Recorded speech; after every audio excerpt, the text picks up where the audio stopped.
I am here. Just finished up at Sauda. It's about 11:45. I have to wash my suits. I have a 6 o'clock flight to Philadelphia tomorrow. Not the kind of day we wanted. I guess no, it wasn't a horrible day. It just felt deflating, right? We had 12 horses in today. All but three got checks, and actually the three that got checks, Affection got roughed up a bit, but just didn't feel like she brought her best today. Scoped a little mucus, but not a ton of sickness. Tim is going to draw her blood tomorrow. Patrick the Piranha, obviously I started getting emails right away from people. Did he flip his heart? Did he flip his heart? He may have. The vet said it was a little inconclusive at the track. He didn't seem in any distress.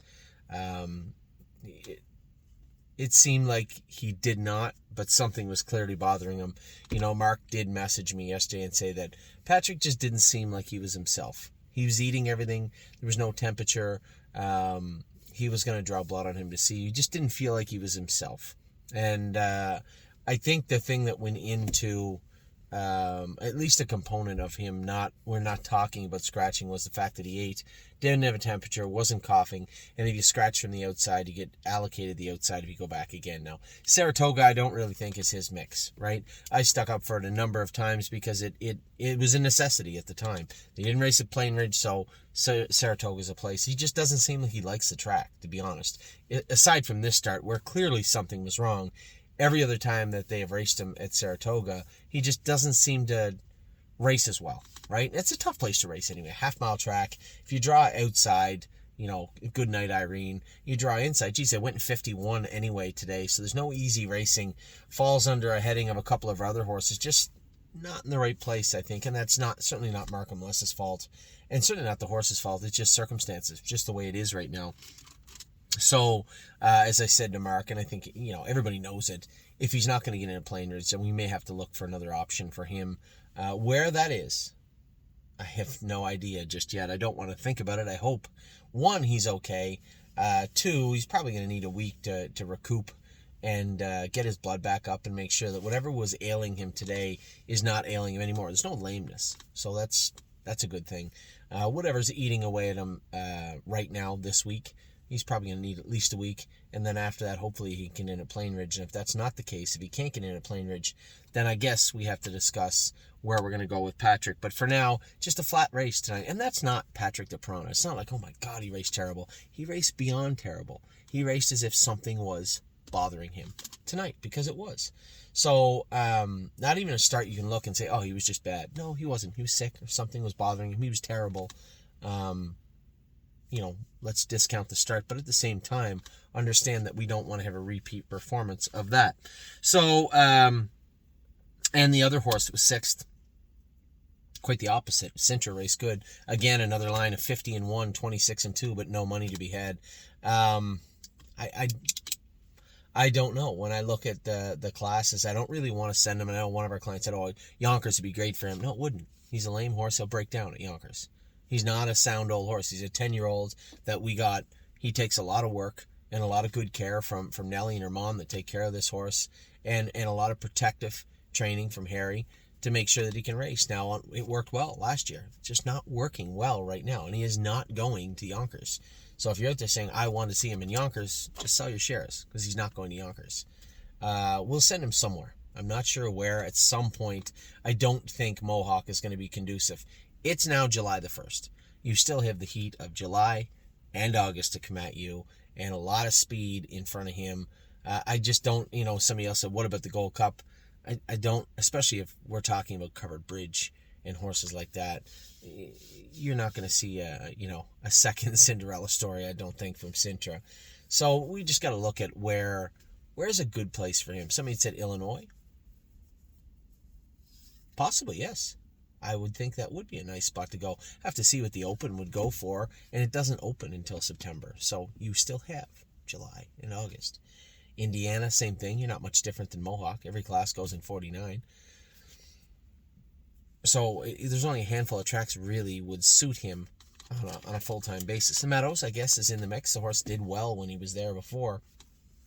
Anyway, 51, 26, and 2 was a good mile, but if it continues to be that going on the track 10 to 20 to 1, finishing 6th with a great mathematical line, it looks nice. But is it really beneficial to the horse, to us? Probably not. So we'll see how that plays out over the next week. But obviously it's been on my radar. It continues to be on my radar. And it is very much so right now. So let's talk about the whole day quickly. Get through this because I would like to do an opening. I'd like to get that done tonight. It's the only thing I didn't get done. And quite frankly, I'm not going to have time tomorrow. I don't have this phone holder with me. And I'm going to be leaving for the airport at 4:30, 4:45 to catch a 6 o'clock flight connector to Philadelphia, and then right after Philadelphia, where, by the way, there's a chance of thunder showers. No complaints. We were supposed to get poured on at the Meadows. We were supposed to get poured on in Columbus. Not a drop of rain. Well, a little drop at the Meadows, but really nothing to speak of. So, pull the shoes. Very impressed with her today. In fact, of the 12 horses that raced today, very impressed again. Tactical Mounds, I thought, raced good. Raced very adequate. A top percentage for today for our horses. Pull the shoes, amongst the best. Flash Fly was very, very good today. I talked to Hunter a little bit. He kind of kicked himself for moving her out of the 2-hole. I thought it was the right move at the time because it just keep her out of trouble, right? Don't get her jammed up and doubled up in behind Dave. It looked like he was done. And quite frankly, Flash Fly kind of hung out when he moved her, just kind of green and hung out. I thought all our horses down here did well. Venice Blue Chip was sneaky good. Anytime you're 4th beat a length, you're watching the replay to see if is there anything you could have done to really be on the other side of that fence. Be the one that won by half a length, not the one that lost. We did it last year with Swinging Senorita, just won by a whisker. And today, I just thought I had her in the right spot. I got a great trip with her. She fanned out good. She kicked home good. She just didn't kick home quick enough. And you're definitely going to be a very good horse for us. There's no arguing that point. Very beautiful filly to drive. Going to have a lot of fun with her. Just tough when you beat a half a length. But I thought she raced good. And quite frankly, I'm my own worst critic. You know that. I don't think I did a thing wrong with her tonight. In fact, I don't think anything went wrong tonight. On my point, anyway. Sedona Hill, I knew we were going to have trouble with in the post right. You know what? Stop. I'm jumping all over the place here. Let's start from the top. Pull the shoes. Great trip today. One of our best performers today here in Flash Fly, but really impressed with Pull the Shoes. Yes, somebody said, I think if you don't miss the gate, you win. I think if I don't miss the gate, she might have run, right? You got to understand, that wasn't by accident. I'm like, oh, darn it, I missed the gate. No, I just wanted a nice, quiet start, a nice, even mile from her. Let her get her confidence back and get her moving forward. This is a really, really nice filly that could do some really good things for us. But make no mistake, there is a thin line between her being very good and kind of bad. And we saw it in her breaker last start. We made some shoeing changes. They appeared to help, but one step at a time and baby steps with this filly. I don't regret missing a gate even by an inch. I don't regret anything that took place with her. Maybe I feel now I could have dropped in the 2-hole, but again, that's hindsight. I just felt that I should keep her going. She was trotting well. Usually when you kick the earplugs out on a horse and you get past, you don't generally come back on and win. So kudos to Aaron's horse. Raced great. A very good mile from that filly today.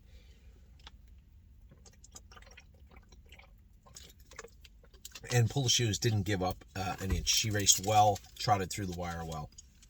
Royal Emeralds felt like she was working hard, but just didn't get her work done as well. Didn't scope bad, so that's good. Not as much mucus, still some allergy stuff there, but we'll draw her blood and see what's going on with her. She clearly was weak today. This affiliate's always trained hard, finished up her miles hard, and now let go the other day because she was sick. Now I guess the good news is there was no redness, no mucus, no pimples today under the scope, but there's clearly something going on with her, so let's get the blood work done on her again and figure out what has transpired between the other day when we took her blood and today. Similar results, different scopes. What else is going on? We'll get to the bottom of that. Affection. Yeah, I left. What do you want me to say? In the heat of the moment, I thought dropping in 4th or 5th. And it wasn't like there was a ton of room there. But I felt I could have gotten in the 4 or 5 hole. But getting in the 4 or 5 hole, again, after watching Aki Svansted's filly race, you're like, oh, she's tons best. Why didn't you just follow her? That's awesome. Super. Thanks for that. But at the time, all we could go by is lines. I know my filly's good. I'm thinking 56 and a piece, 57. She still tried at 58, off half and 58-3. I'm thinking Brian Zent is going to come forward with his filly again. She raced good the other day. She got the 7 hole. He's going out of there. Good place to be would be in behind him. That's what we did, right? It just didn't work out that way. She faltered down the backstretch. Didn't really get into herself that much. I think mechanically she was trotting good, just flat. So again, let's take the blood on her. Maybe she's a Stallion Series filly. She's a $14,000 yearling. I don't think anybody's going to complain if she just turns out to be a really good Stallion Series filly. So we'll probably scale her back for her next start, unless there's something huge just pops out in her blood, which is possible, but not for certain. Southwind Digit raced as good as she could. Somebody had sent me a well-timed message today.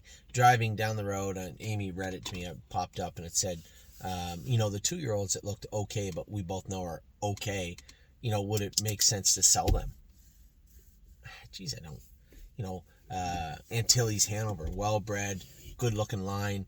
I don't like the fact that he struck at the Vet Tech this week. That really bothers me a lot. In fact, it really downgraded his stature with me quite a bit. But is he a horse that we sell? I just don't know what he's worth now. Is it worth selling a horse like him? A horse like Southwind Digit? She's okay, right? I said to Tim, she's just a filly. She's going to trot in 2 minutes 59 all season long. Eventually, that's going to make her look mediocre, right?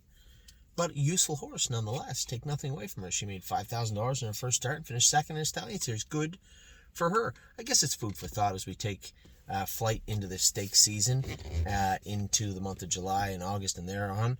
What do we do with the Southwind Digit and Antilles Hanover? Do we keep them? Do we see if they progress? I don't know. We'll see.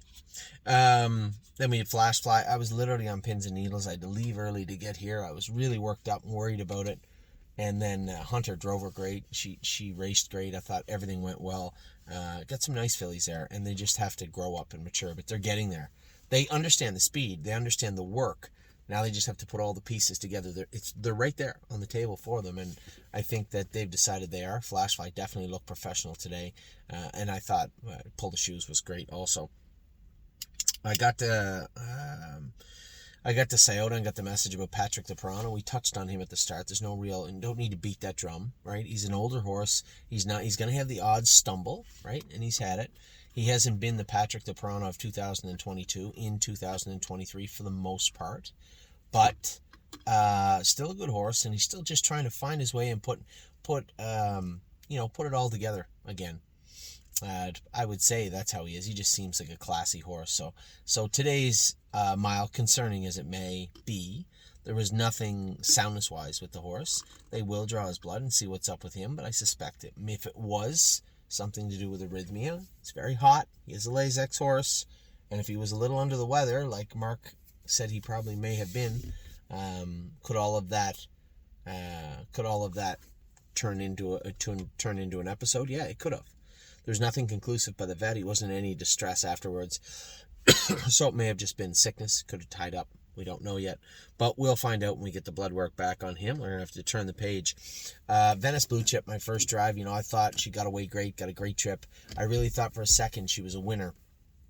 And if you watch the photo, she was beat less than half a length.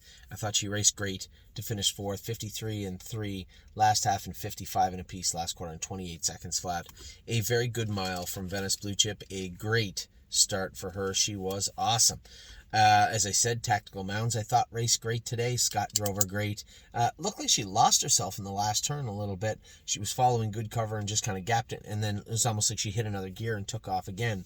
But looked like she was trotting strong in the end of it. So again, more gains from Tactical Mounds. Sedona Hill, very disappointed. I thought she was a little bit off left hind tonight. She just didn't seem like she wanted to participate.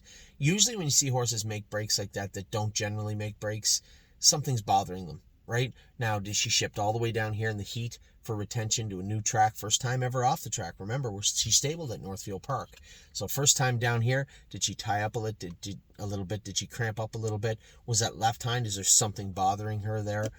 It didn't seem to be bothering her after the race. She seemed fine, but Dr. Latessa is going to have to go over her with a fine-tooth comb and figure out what's up with that. I thought I saw something left hind, but it wasn't apparent pulling up. It wasn't apparent after the race. And she tried it very well to be fifth, to make that break. And as they made breaks, just picked them off one by one until we kind of weeded our way through for that check. I thought she raced tough after that, but I would like to know what took place at the start. Gypsy Hill, I was worried. I thought maybe he was a little bit off left hind too, but when we got him up in the mile, he was good. Little rough and rickety in the turns. There's a number of ways we can help him with that. He can get stronger through them. I don't think there's a whole lot for shoeing changes to go around for him. Do we put the hobbles on him? That's a possibility. Not something I think he needs. He was trotting as hard as he could trot and as fluid as he could trot down the lane. Still ended up 5th. He could have been 3rd. I wish he had been, but ended up 5th, but raced good doing it. I wouldn't say it was a perfect performance, but a focused performance, and I was mildly happy with him. I would have been very happy had it been 3rd, but the 5th was good. He didn't let up any. He trotted as hard as he could right through the wire. Sintra, again, finished 6th, but paced 50-1, 26-2. When you look at the math, you're like, he raced pretty good. He's just not, obviously not the Sintra of last year. And, is there a way to help him? Can we help him and find a spot that's easier for him? I'm really going to have to think about this over the next couple of days, and I know there's been a couple of clients really pushing me on this, and I understand everybody just wants him to win and make money and do good, but he still is Sintra, and I'm not saying I'm Yonkers. I don't want to hear any more messages about Yonkers. He is not in any way, shape, or form headed to Yonkers, just so you know. But that doesn't mean he's not headed somewhere.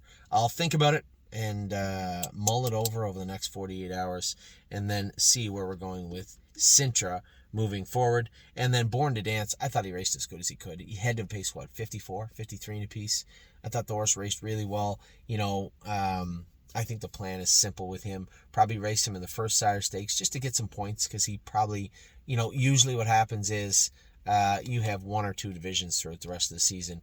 One race in a Sire Stake event will likely get you into the consolation this year. So race him in one Sire Stake event, and then probably throttle him back to the Buckeye events. He is going to be a nice horse for us. I love his matter-of-fact way about going. He's not stupid-ish, a little bit, and he's not lazy-ish very much, but you got to watch him, because he can get himself in trouble in the first turn. And to watch, he will climb up on top of someone, but once he just kind of settles, you can see him at the 5/8 pole. He just started him back up again. He was like, beautiful night. So he's just very green, very stupid, but raced very, very good. I was impressed with him, happy with him. Again, I'm aware we paid $40,000 to race here and make $30,000 tonight. It's not lost on me. We averaged a cost of $2,500 each to race here tonight. I get that, but that is racing, and it wasn't a total loss. Same as today. I don't think anybody, I was like, this horse really sucked today. There was none of that. I thought Royal Emeralds and Affection, 2 different ways, were a little bit flat. Sedona Hill's break was pretty upsetting. I think that was the most upsetting thing that took place today, really, was the break from Sedona. So that is it in a nutshell. As I said, not a horrible day. Across the board, kind of mediocrity, right? Just mediocre start to finish. All the horses did okay, and I thought Pull the Shoes was fantastic. I thought Digit did as much as she could. I thought Flashfly raced great. Venice Blue Chip was excellent, and everybody else for the most part was good. And I think that's how we can explain it, and that's how I'm going to leave it. I'm all done now. That's your video for Saturday evening. I'm going to do a quick opening video, not as long as you guys are used to, but just so much going on right now. And honestly, I am getting a little bit tired, and I have to be up in 5 hours. So with that, I'm going to let you go. I'm going to talk again, just do an opening video for you, and then I'm off to Philadelphia tomorrow morning. So with that, take care. I hope you had a wonderful July 1st evening if you're in Canada. July 4th in a few days here in the U.S. For us, not a bad day. Take care.